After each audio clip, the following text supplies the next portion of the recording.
My friends, welcome to another episode of Bears Game Podcast. This is your host, Victor. Welcome. We are going to break down tomorrow's game. Dallas Cowboys come to Soldier Field to face our Chicago home Bears. Let's get it.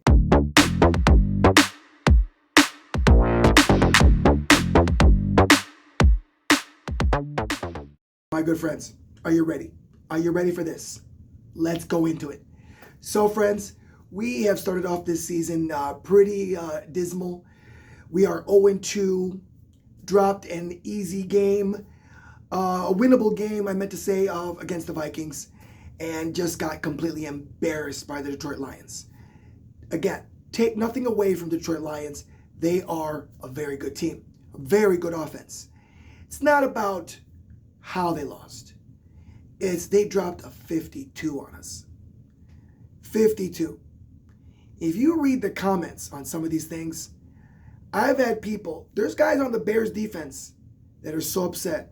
They're like, yo, I've never had 52 put on me on a video game when I play Madden. These are the Bears players now who said this, that they are so upset about this loss, that how much 52 on their defense means to them, to the ego. Not good. So, with that being said, there's two things I want to look at. Or maybe, really truthfully, we'll say two things. How Ben Johnson, I'm not going to say turn things around per se. By the way, stick around to the end and you'll have my prediction for tomorrow's game.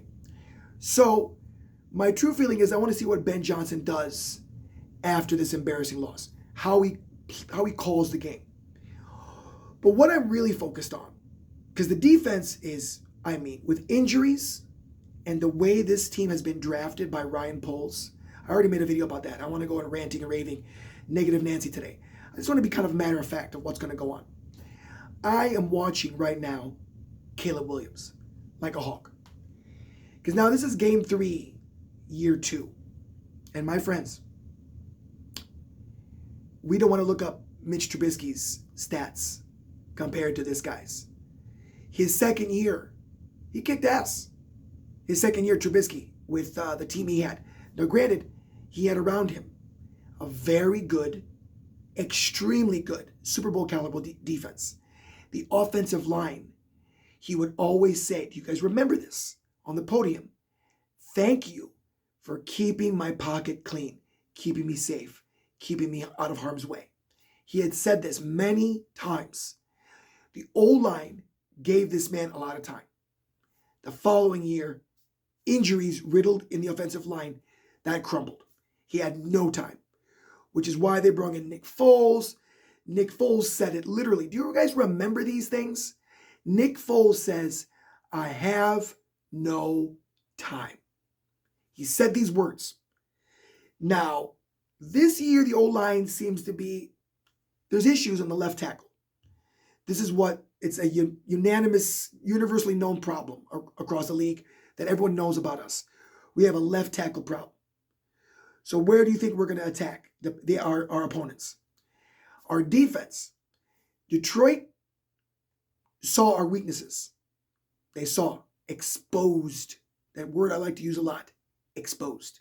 My friends, we were exposed and we will be exposed in the secondary. This guy, CeeDee Lamb, and the other guy he's got on the wide receiver, I can't remember his name right now off the top of my head. These guys are good wide receivers. They are going to attack and attack frequently and attack deep. And they are going to score. You saw how they scored and beat the Giants last week. They can put up points. And compared to the Giants and this team, look for it to be a similar. The only difference I see is the Giants have a better offense. I wouldn't say a better quarterback or anything like that. You got Russell Wilson on there. So right now, yes, forgive me. Russell Wilson is a better quarterback than Caleb Williams at the moment. He's a veteran. You can't really compare this situation on that realm. But the offense under Russell, we're in trouble, my friends. He's going to put up points. Forgive me. That's the Giants. Dak Prescott with the Cowboys. Forgive me. Same situation. Each side, if you watch that game, because I was thinking about Dallas versus Giants. There was a lot of offense going on. So very little defense, obviously. High scoring. People were just scoring touchdowns back and forth. This, I don't believe that Caleb can keep up based on what kind of stuff they're going to throw at him. Blitzes. Regardless that they don't have a pass rush or whatever. They are, I mean, he's going to score. Caleb Williams is going to score points. He's going to put up points. But is he going to be able to keep up with Dak Prescott and his wide receiver core? I don't think so. Not with our defense. Our defense right now is ranked 32 in the league.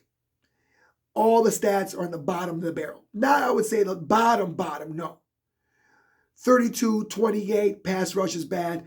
Defense, secondary, it's all bad. It's all bad stats for the defense. It is not looking good whatsoever. We have no pass rush. We cannot get to the quarterback. And Dak Prescott, that's all he needs. You give that man time, which Jared Goff had all the time he needed. You give that man time, and my good friends, this is going to be a long game or a short one. He may just put it away so fast, we're going to be like, wow, this is over. 0-3. That's my prediction, my friends. We are going to go 0-3 based on our injuries, our defense. Caleb has not shown accuracy. It's been a big problem. Is this all his fault? Absolutely not. You have to be stay level-headed. This is the Chicago Bears, who he's playing for. I'm sorry. Under the guy that was coaching him last year, Eberflus. And guess who we're facing tomorrow? Matt Eberflus and his defense from the Dallas Cowboys. Losing to Matt Eberflus will just cook us throughout the whole week.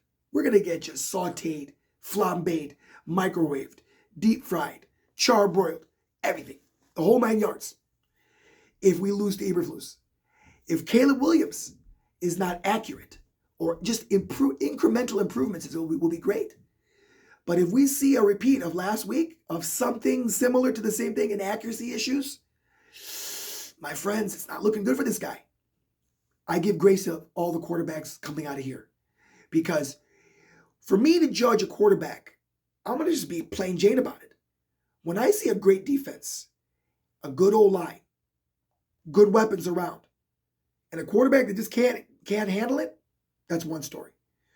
When I see what happened to this kid last year, totally wrecked. Now this guy's got a new playbook to memorize. An entirely different system, completely. Multiple times. 3 offensive coordinators last year. 2 head coaches, this kid. Consistency, my friends, will keep marriages strong. So the marriage between Chicago Bears and Caleb Williams needs to be consistent, like everything, right? Like a good marriage. Trust and communication. If they don't trust Caleb Williams, and he's not communicating, and they're not communicating, this marriage will fall apart, my good friends. It needs to get right ASAP. But Caleb Williams, quarterbacks, I give them time. I'm not so focused on them. Quarterbacks, I know that's the spear of we should be focused. It's the spear of the offense, 100%. But it's the Chicago Bears. We've gone to the Super Bowl with Jim McMahon was a good quarterback. I wouldn't say he's Hall of Fame. Maybe he is. I'm not sure if he is on the Hall of Fame. He got 1 Super Bowl. Not many victories after that or before. Good quarterback. Handle it done. We went to the Super Bowl with Rex Grossman. We've won playoff games with Jay Cutler. We went to the playoffs with Trubisky. And then just 2018, my friends, was our last winning season. 2011, our last playoff win. This is a organizational problem. This is not a quarterback problem. We've been to the promised land. But again, Chicago Bears will be Chicago Bears. So what are we looking for? Accuracy improvements from Caleb Williams. I need to see improvement. Scoring easy dink and dunks won't be enough to convince me. I need to see what he's like off script. And that's where he's challenged. On script, he's good. Off script, 4th quarter, 3rd quarter, the dive he takes from 72% accuracy to 42. 2 times. This has happened last year as well. Bad. Last year, he couldn't score any points until the second half. This year, it's flipped. He can score points right off the bat. First half. Second half, Offense is done. The defenses know how to strategize against us because of our injuries and our poorly drafted defensive line. Montez Sweat is not getting to the quarterback. He is overpaid. This man is paid millions of dollars. Montez, get it together. Earn that paycheck. Let's see if we can pull off a miracle. I predict a 31-24 loss. I don't see it. I see them putting up some points on us. 31, 32 points. And we'll score about maybe 21-24. We'll get close.